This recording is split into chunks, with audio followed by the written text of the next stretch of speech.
Hello there, and welcome to Lesson 8. So, with this lesson, we make our transition from the Victorian period to looking at the 20th, and eventually we'll get to the 21st centuries. This is a huge transition in the class. I'm going to do my best in this first part of the lesson to articulate some of the major changes that took place. When studying literary movements such as Romanticism, for instance, or Victorianism, we're able to look at a specific time period, look at the cultural context of that time period, look at the themes in the literature, and see how those things link up and come up with somewhat of a definition for that time period / literary movement.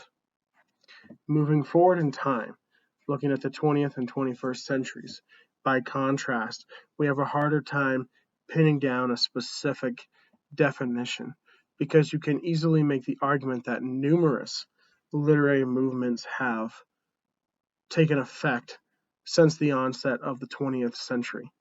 And we can look at modernism, we can look at postmodernism, we can look at post-colonialism, we can look at post-humanism.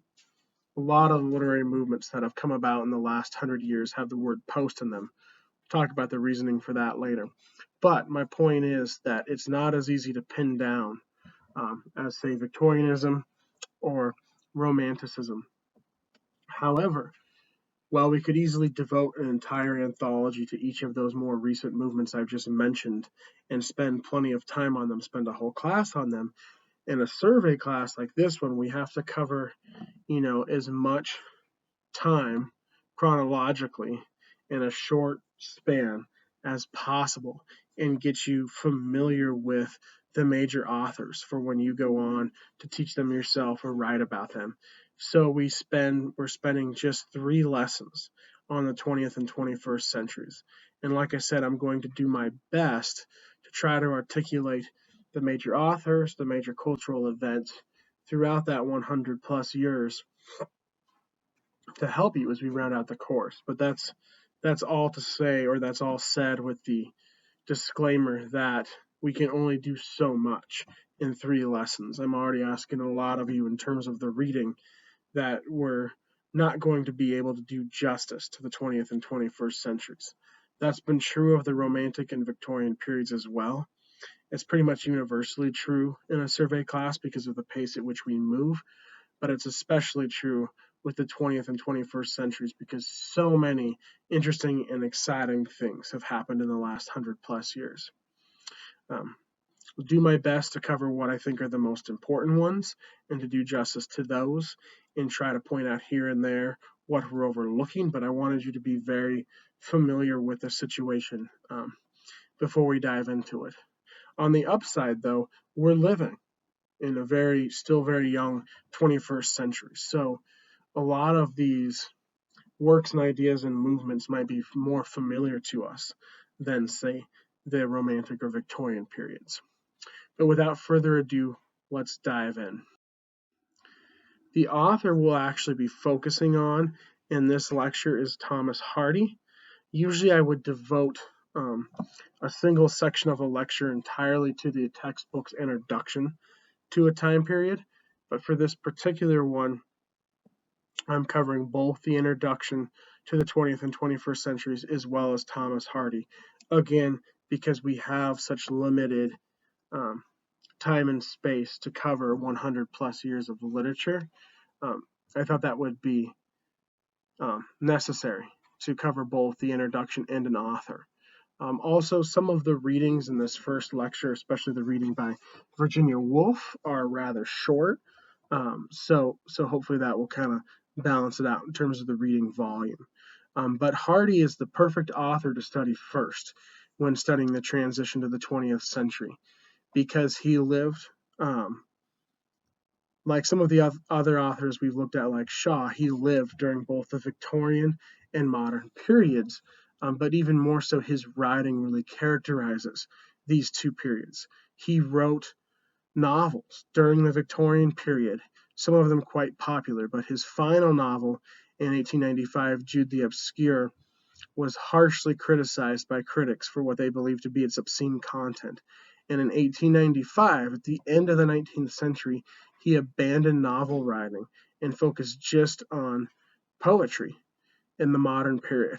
And scholars have often said that his novels are very Victorian with these modernist elements and that his poetry is very modern. So Hardy is really the perfect bridge for Victorianism to modernism. We'll be looking at his one short story that's included in the textbook. And so we'll be looking at it as a Victorian story with these kind of gestures toward modernism. And so this will be our last look at a truly Victorian author. And then with the next part of the lecture with William Butler Yeats, I'll specifically point out how Yeats and other modernists like him differ from Hardy and other Victorianists. And so we'll really build that bridge. I've also included a number of Hardy's poems in the readings. His poems are excellent. They're very good, and the textbook quotes some well-known authors who have praised his poetry. He was more famous for his novels, and we're so familiar with the Victorian period from the last four lectures that we're going to look at his fiction and use that to build this bridge in the lecture. But I still assigned the poems and the readings because his poetry is just too good to skip. And so I hope you enjoy his poems. I hope you write about them in your discussion board posts or your papers. I'd love to read your thoughts on his poems, but again, we can only cover so much in a lecture. We have a lot to get through. So before we look specifically at Hardy, we'll look at the textbook's introduction to the anthology volume that's titled The 20th and 21st Centuries. I pulled a quote from the textbook that I think really perfectly and precisely sums up that very difficult transition from the Victorian to the modern periods. And so I'd like to read that to you now and just let it linger for a minute because I don't think I've ever seen that stark transition described so well. The unsettling force of modernity profoundly challenged traditional ways of structuring and making sense of human experience. Because of the rapid pace of social and technological change, because of the mass dislocation of populations by war, empire, and economic migration, and because of the mixing in close quarters of cultures and classes in rapidly expanding cities, modernity disrupted the old order, upended ethical and social codes, and cast into doubt previously held stable assumptions about self, community, and the world and the divine. Modernism, or the modern period of literature, is one of the most difficult to easily and succinctly define. I think, like I said a minute ago, this quote does an absolutely precise job of it. So I want to just kind of let it linger and marinate with you rather than try to explain it away because it's very difficult to explain. You really just have to get a sense of it through reading the literature. But this quote does the best job I've seen.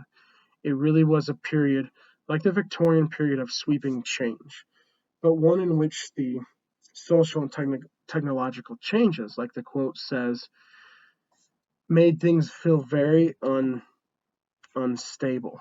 I mean, I think we saw some destabilization and the transition from the Romantic period to the Victorian period, and the rigidity of the Victorian period was an attempt to try to stabilize.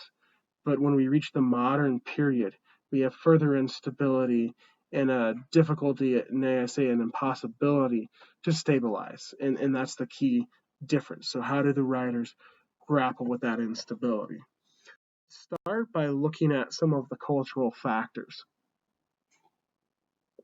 What did change? And then from there on the next slide, we'll proceed to see the literary themes that emerged because of those changes. The biggest cultural factor of the early 20th century would without a doubt be World War I. The textbook calls World War I the engine of modernism, and that's exactly right. Some of the things why World War One is the engine of modernism is what it represented to people. I mean, even people who were not involved in World War One anyway. World War One was a worldwide, global, may I say, universally influential event that even if one was not directly involved in it, what it represented defined the modern period. So, what did it represent? Chaos of shattered belief, fragility of language and human subject. Some of the things you had with World War One. One thing to point out is how the war started. There's a significant difference between World War One and World War Two. Both were huge scars for people. But World War Two, later on with the Nazis, you had the sense of nations coming together to defeat what seemed like an unstoppable evil bent on world domination. And so there was a sense with World War II, to a certain extent, of justice, of a necessity of fighting back against Hitler and the Nazis. You did not have that clarity of sense of purpose with World War One. I know World War One happened first, so people at the time didn't have that contrast, but I'm using it to illustrate um, how starkly World War One represented the sweeping changes of the modern world. Uh, World War One was a war that for many people lacked purpose. It started um, based on a confluence of events, namely, a number of countries throughout the world had formed alliances. And when the Archduke Franz Ferdinand was assassinated, um, because of these long held alliances, countries started fighting each other. So there wasn't a sense of unity, there wasn't a sense of purpose. It was chaos. And there were also technological innovations. Automatic weapons and biological weapons were used for the first time. So you had massive amounts of people being killed um, through technological innovations. We talked toward the end of the Victorian period about how people were seeing cars and other technological innovations for the first time. Now imagine that kind of technological shift being used to kill people more efficiently, more effectively, faster. And so there's just a disconnect um, among people of how people could treat the value of human life so casually and to kill so efficiently and quickly without purpose.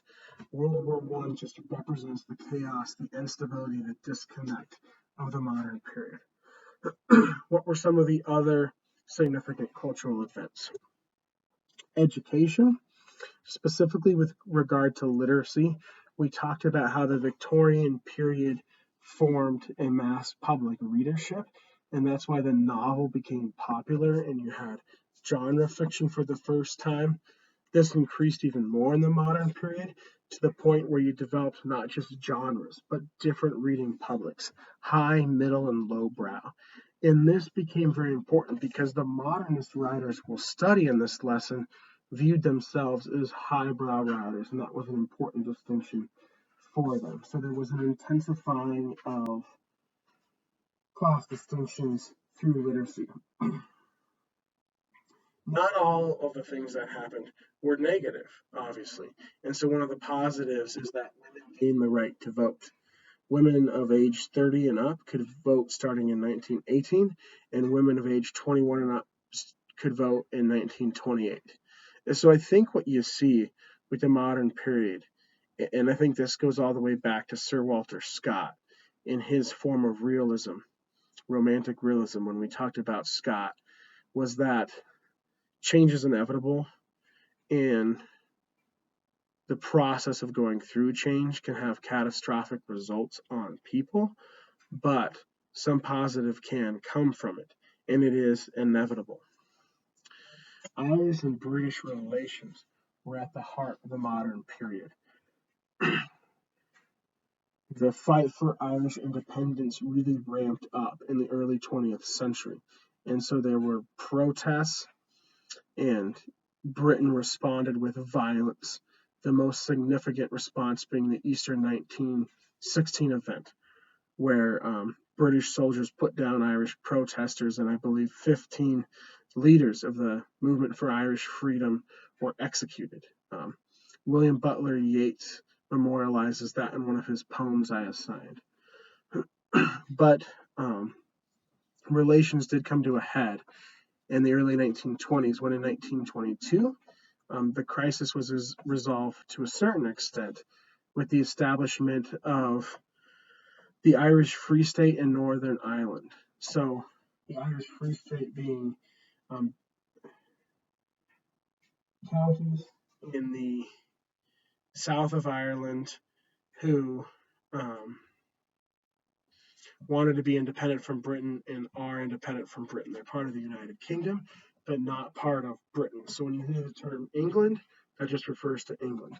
When you hear the term Great Britain, that refers to England, Scotland, Wales, and Northern Ireland. When you hear the term UK, that refers to all the above plus the Irish Free State in the south of Ireland. And so 6 counties in the north wanted to remain part of Great Britain rather than be independent. And so they resolved this by drawing that border between Northern and Southern Ireland. While that happened in 1922, it only accomplished so much.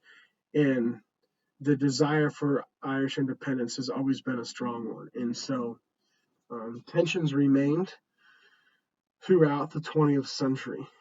And really they still exist today. But what's good, I've heard from students in my classes when I've taught this class in person that things have really calmed down in Ireland. And if you go visit it now, it's moderately peaceful. But really in the 1990s, things ramped up quite a bit. And I remember this on the news in the 1990s when there were pretty bloody battles between the Irish Republican Army in the south and then those in the north who wanted to continue to remain part of Great Britain. The Irish Republican Army, or IRA, wanted all of Ireland to be independent, not just the south. And they, like I said, waged a pretty bloody campaign to the point of where I think you'd call some of their actions almost like terrorist actions. They were attacks, certainly. And fortunately, this too was resolved with the Good Friday Agreement, where they developed a government that would have elected officials from both North and South Ireland. And those who reached this agreement actually received the Nobel Peace Prize for it in 1998. So again, things are relatively calm now, but you have this long, bloody history between Britain and Ireland that came to a head in the 20th century and reached its peak in the early 20th century. And so I think it's no coincidence that 2 of the most prominent modernist writers are William Butler Yeats and James Joyce, who are studying this lesson, who are Irish. And so the strife in Ireland, I would say, is representative of what was going on in general in the 20th century. And that's why some of the most prominent modernist writers are Irish. The last point I want to talk about is the dissolution of the British Empire. After studying British imperialism in the previous few lectures, you can see how important this is. So, the way the textbook puts it is in winning World War II, Britain lost an empire. And this is very much true. We saw how big the British Empire became at the end of the Victorian period. That only became more and more true leading up to World War II.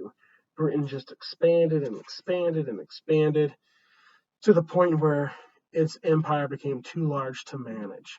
And so World War II was what brought about the end of that. With the resources Britain expended in the war, they could not manage their empire. After World War II, over the next 30 plus years, going up to the independence of the Caribbean island St. Lucia in 1979, over those about 35 years, colony after colony became independent to the point where Britain no longer really has an empire. India, which, as we talked about, was the crown jewel of the empire, gained its independence in 1947. which was hugely significant because they were one of the very first colonies after World War II to gain their independence. And like I said, they'd been the crown jewel. So Indian independence, just 2 years after the end of World War II, really marked the end of the British Empire. And what you have then is a decolonized world because 1/4 of the world's surface was at one point part of the British Empire. You now have that much of the world that's post colonial, as in after colonization. And so that's led to a very complicated relationship that many authors have explored in literature. So, in the next two lessons after this one, we'll look at some post colonial writers. And one result of this was multicultural Britain, or colonization in reverse, as one poet has called it. And basically, after World War II, you had decolonization. As an effect of decolonization, a lack of jobs in the colonies, but in England or in Britain, um, a lack of people to fulfill jobs because there was a big demand after World War II and many had died in World War II. So you had tons of migrants from the former colonies travel to England and settle in England.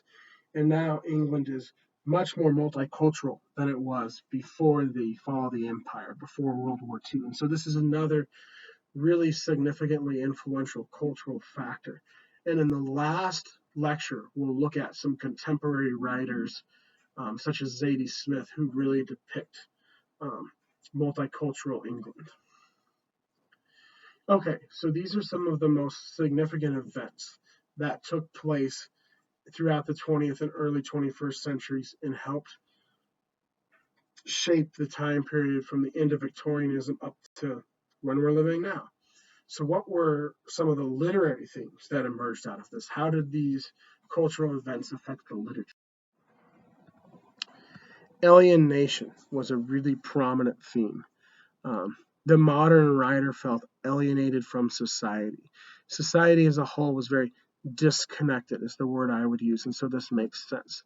But this really began with the aesthetic movement, with writers like Oscar Wilde at the end of the Victorian period, because you had writers like Wilde arguing in the aesthetic movement that the author could write art, compose and create art for art's sake, and didn't need to be as concerned with social issues. Whereas up to that point, as you've seen, most Victorian novels and works dealt directly with social issues. And so this furthered in the 20th century to the point where the writer felt alienated from society. And if they're alienated from society, they certainly don't need to represent society's social problems in their works.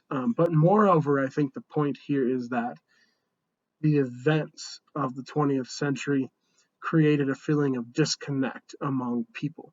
And so everyone was really feeling alienated and isolated. The Imagist movement was important in poetry, and you'll see how many of the poets we look at in the early 20th century have these vivid images, and this was a reaction against the Victorian period. Numerous early 20th century poets such as T.S. Eliot and Ezra Pound wrote these poetry manifestos and reacted against the Victorians, criticized the Victorians. T.S. Eliot was especially critical of Tennyson, arguing that the Victorians were too emotional, too sentimental, too melodramatic, and that they didn't have strong images. When you read someone like Browning or Matthew Arnold, there's not a real vibrant image in a poem like The Buried Life. And so the modernists really wanted to strive for beautiful language, highbrow literature with vivid images, and they thought Victorian poetry failed in that area. So these are two important early trends or themes. Now I want to look at the specific movements that arose. So modernism is the first real literary movement to emerge after Victorianism. One of my colleagues here at EWU, Dr. Tony Flynn, has called modernism an aesthetic response to modernity. And I think that's a pretty darn good definition. What does it mean? Well, aesthetic means artistic, right? We've talked about modernity. Modernity is the term that encapsulates those sweeping changes I discussed on the past two slides prior to this one. So, an artistic response to those sweeping changes, what does that look like? I call it an attempt to pull together the pieces of a fragmented modern world through art and literature. So, as I've mentioned, going off of these first two bullet points, I think the best way to describe or characterize the modern world is as fragmented. Um, so there's an attempt here to try to pull those fragments, those pieces together, but it's not really something that can be achieved. I think that's the key difference between the Victorian and the modern periods is that the Victorians really believed they could pull together the pieces of the fragmented world. The modernists were ready to concede that they couldn't, but they still tried. And what emerged through that attempt is great art. And so that's where the highbrow literature, that difference between, say, Tennyson and T.S. Eliot comes into play, is the art itself becomes more important than what it's trying to achieve. The Victorians, in trying to stabilize a fragmented modern world, placed an emphasis on social change, whereas the modernists were trying to pull those pieces together, but they placed an emphasis on the art itself more so than social change.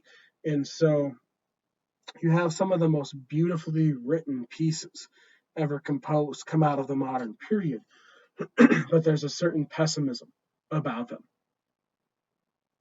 that kind of ironically works together with the beauty of the language itself. Um, some of the things the modernists emphasized were interiority, looking inside at the self psychology. And they had very innovative and I would say experimental writing techniques because they valued the art itself so much they wanted to experiment and do new things.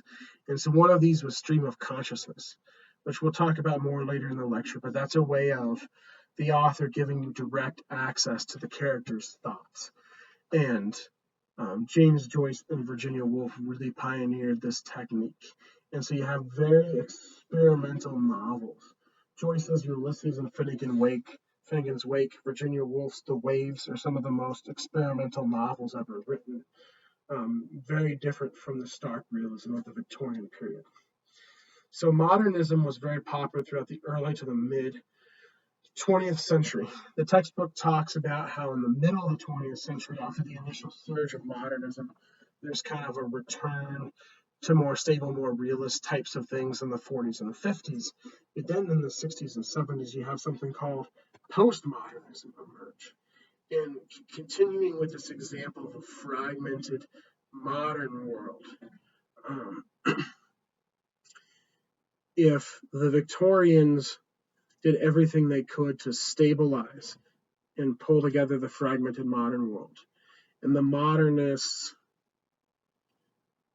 continue that effort that placed more emphasis on the art that came through the effort. Then the postmodernists fully embrace the fragmented world. They say, oh, there's a much more optimism than postmodernism. They say, okay, reality is shattered. The world is in pieces. Let's enjoy playing with those pieces. Let's have some fun. And so you continue to see the innovative experimental techniques in postmodern literature, but there's a playfulness and an optimism there in contrast to the pessimism I mentioned that you see so clearly in modernism. And as we continue to go forward, are we living in a postmodern world? That's a question I have for you. A better way to put that would be, is the dominant literary movement still postmodernism?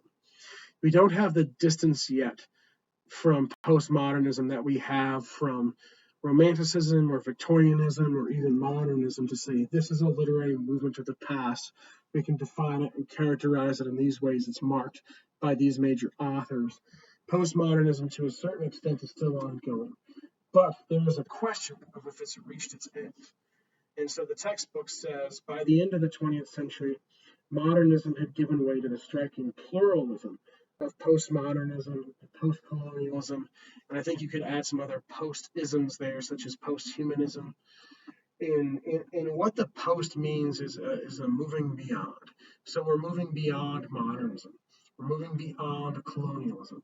We're moving beyond humanism to new definitions of the human, the animal, etc. And so I think what you see now is it's not just postmodernism, it's a plurality of literary movements, is what defines the world we're currently living in. And I've tried my best to hit the major authors from the 20th and 21st centuries, but we are definitely skipping some um, major authors, and that's in part for sake of time and space, but also because this anthology has some really interesting, very contemporary, very recent writers. And so in lesson 10, I want to look at some of those authors, and I think that'll be worthwhile. So here's my attempt at an overview of the 20th and 21st centuries of the modern, postmodern periods. I hope it's helpful context for setting the stage. Let's dive in to some of the authors I mentioned. We're going to start with Thomas Hardy because he's such a transition figure from Victorianism to modernism. And here you have Stonehenge, which is where an important scene takes place in one of his most famous novels, Tess of the D'Urbervilles. But landscape and the enormity of landscape in contrast to the characters who walk it is a major theme in his works. Um, Hardy was born in southwest rural England, and he very much focuses on rural England and the countryside in his novels, really in all of them except the last one, Jude the Obscure, which has some scenes in cities. And he was the son of a stonemason who was kept mostly at home as a kid. And so he really came to love the countryside and the culture present there. There was still, he was born in 1840. He lived a long time. He lived to the age of 88. So he lived for 60 years during the Victorian period. And so there was still very much an oral culture in rural England when he was growing up. And he came to love that oral culture. But with the Industrial Revolution, with 5 million plus people moving to London throughout the 19th century, this culture was disappearing. And so Hardy really celebrates and nostalgizes that culture in his novels. And that's one way in which he's this transitionary figure, because the disappearance of that rural way of life is really kind of a sign of the end of kind of the pre-modern period and the transition into the modern period. He apprenticed as an architect for 6 years and moved to London to work as an architect in 1862. But he always wanted to write, and so he began writing novels. And his first novel was published in 1870, but with his fourth novel, Far from the Madding Crowd, which is still his most enduringly popular and financial successful novel, he made enough money as a writer to leave architecture and just write. And there was a recent movie version of this, I think from just 3 or 4 years ago. It's very good. Um, it's still his most popular novel, though I would argue it's definitely not his best. It's his most romantic one, and it has a moderately happy ending, whereas Hardy is really known for tragedy, which we'll talk about in a minute. But I think that's why it's popular. It's less tragic than his later, more complex works, and people don't like to be sad as much as tragedy can be a really effective conduit for conveying great messages in literature, which is really what Hardy does. So we'll continue to talk about that. Between 1870 and 1885, he published 15 novels. So he was very prolific, and the majority of them were successful. His really only true failure was his final novel, Jude the Obscure. He published in 1895, and it received very negative reactions from the critics.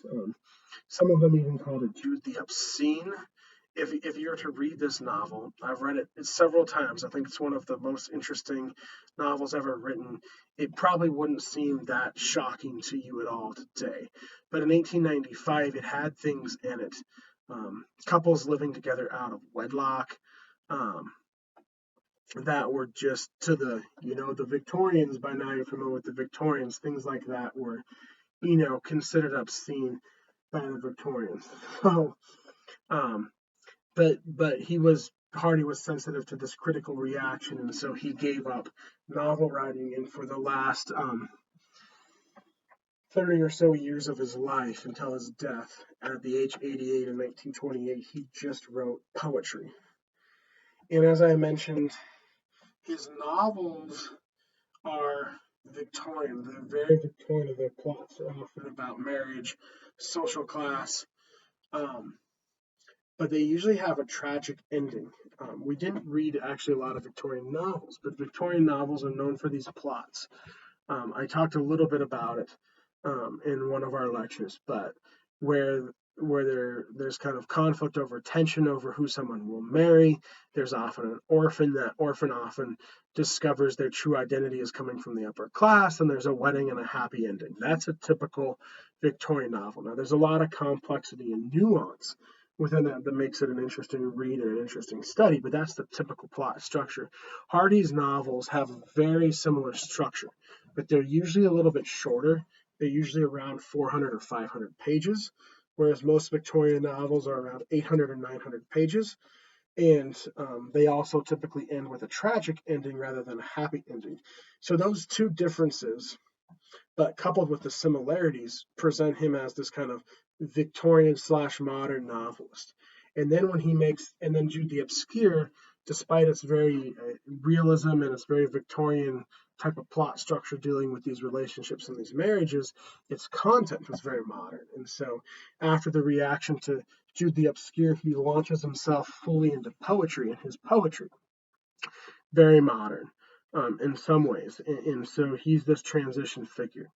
The one way that Hardy's poetry is not modern is the language is very rough and coarse. And that kind of emphasizes his rural background and his latent Victorianism. But beyond that, his poems are very modern. And so the reason I bring this up is we're about to look after Hardy at William Butler Yeats, and Yeats's poetry has this beautiful language.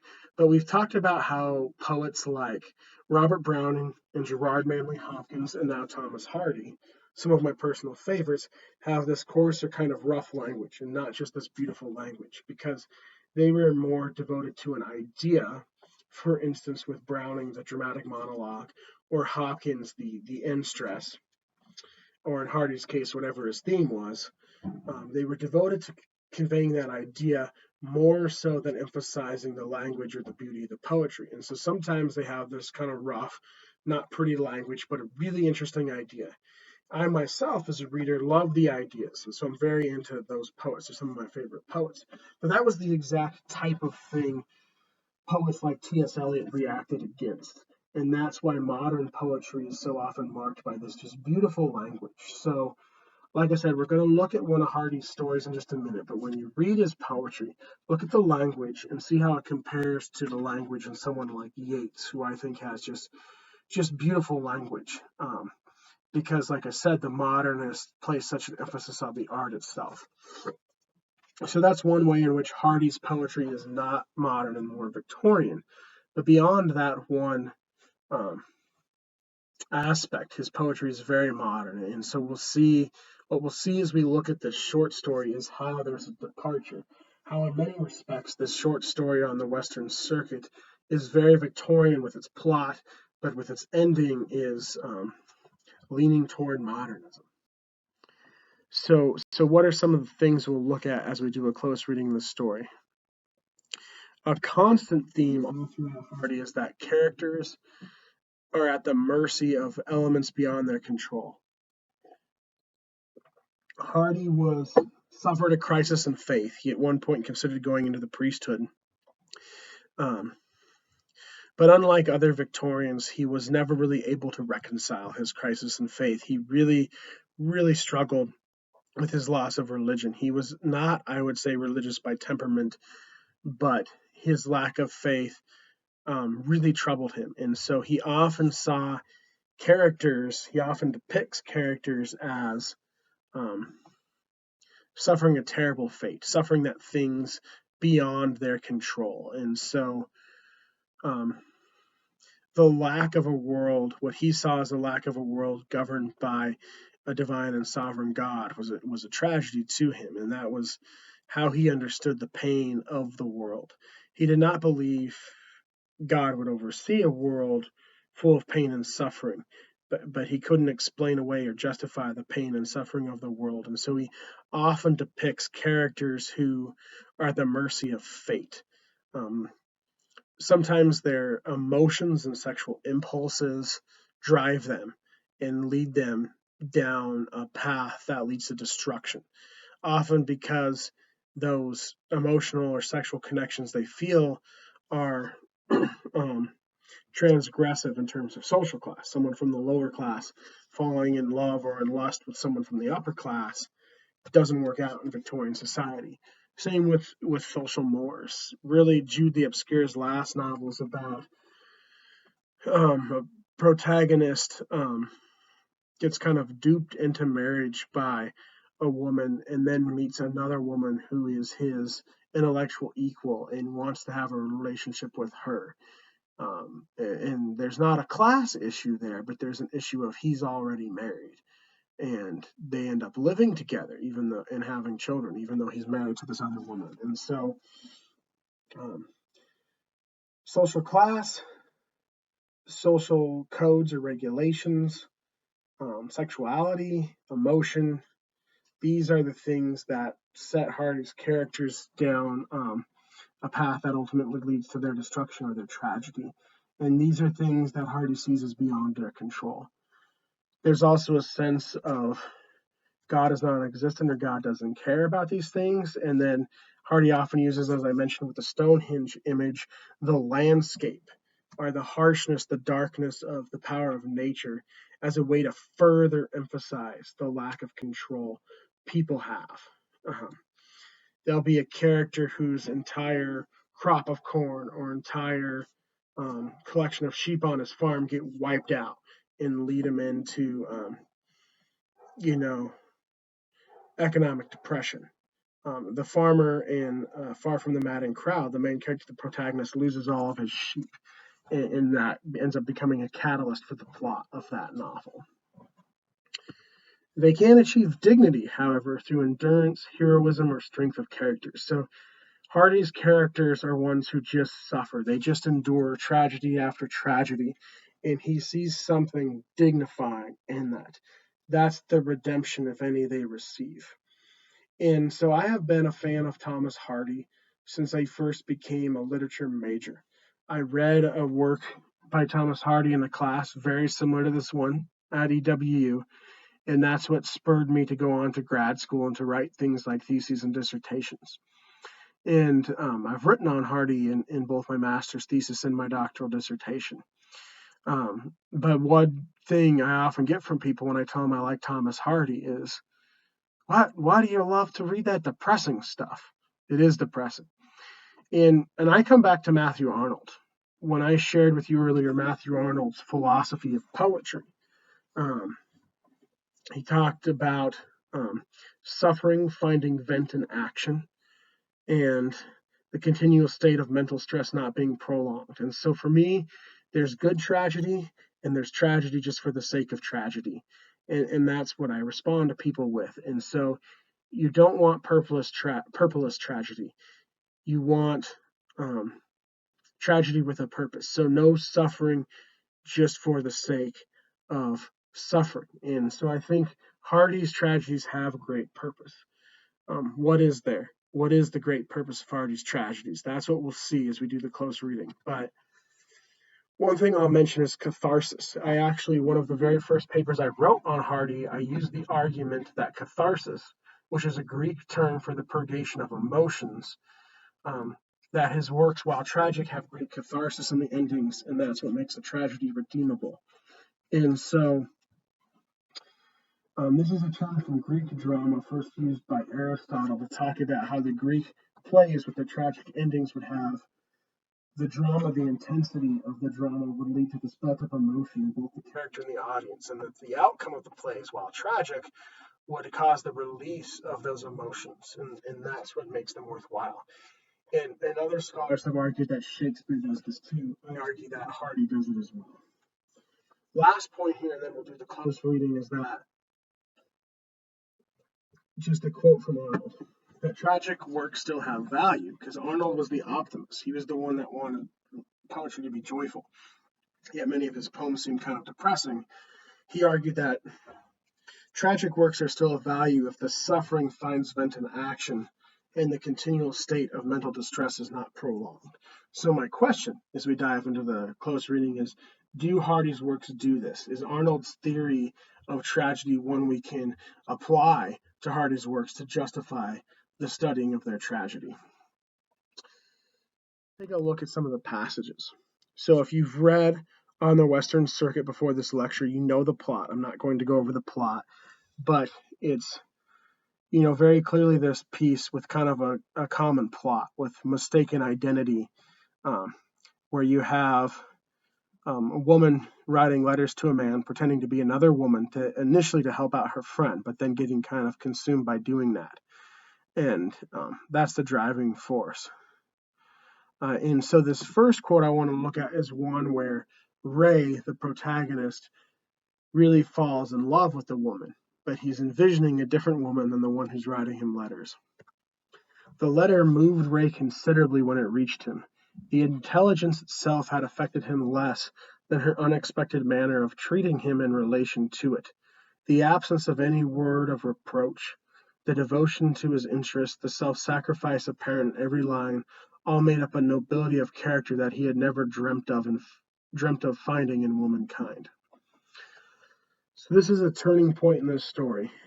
Up to this point, Ray has not been very serious about his relationship with Anna, but here he, makes the decision to instead actually pursue a relationship with her, to marry her.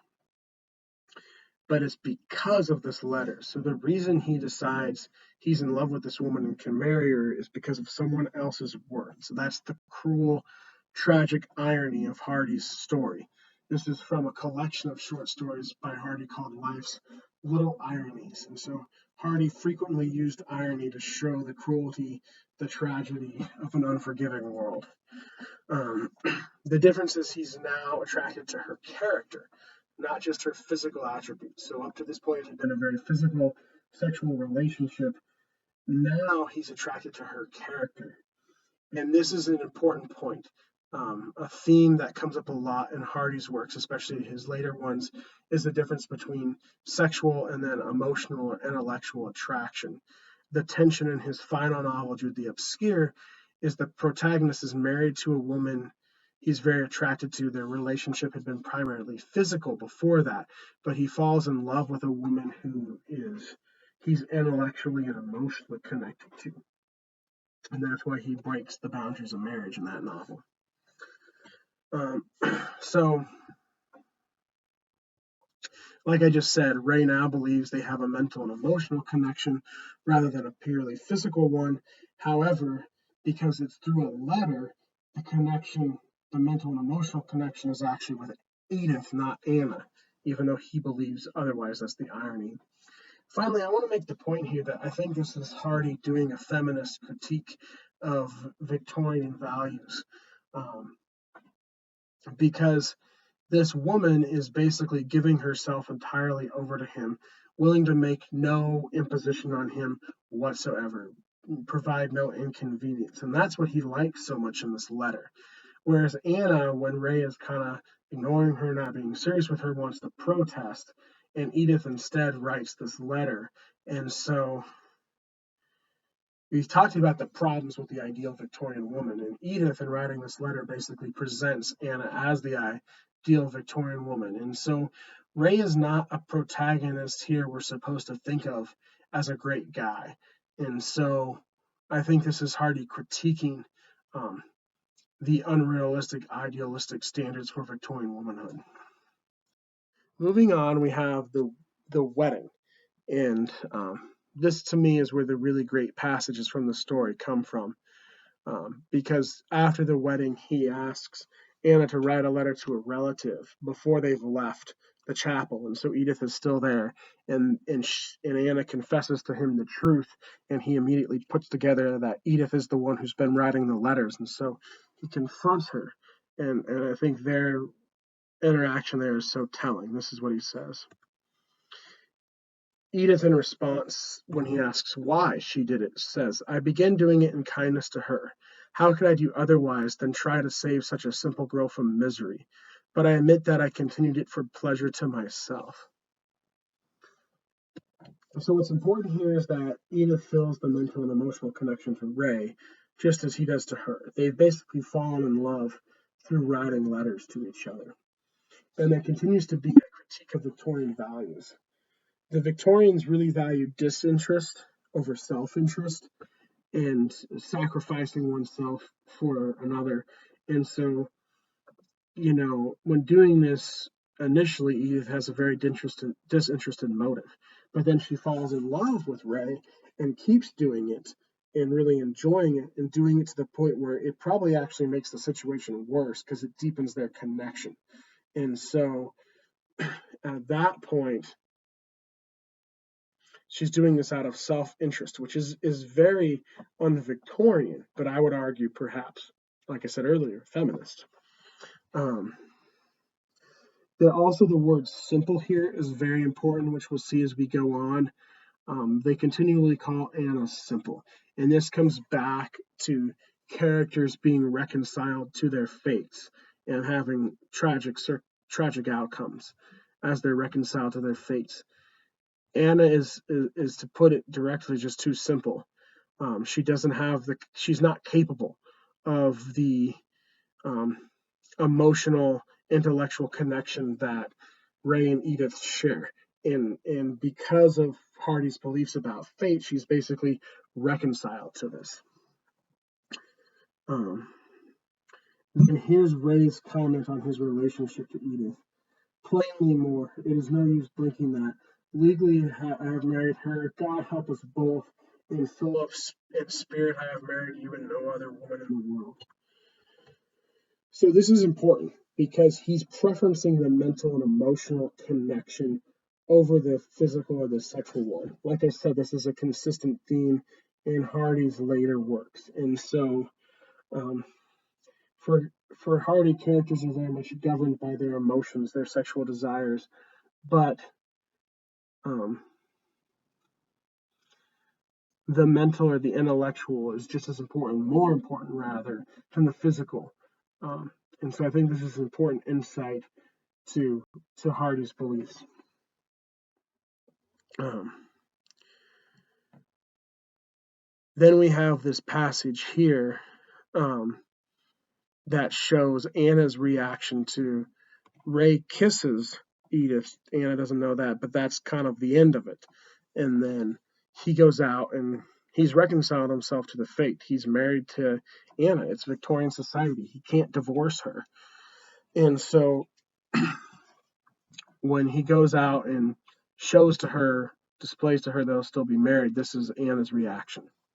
The simple girl, upheld by the sense that she was indeed married, showed her delight at finding that he was as kind as ever after the disclosure.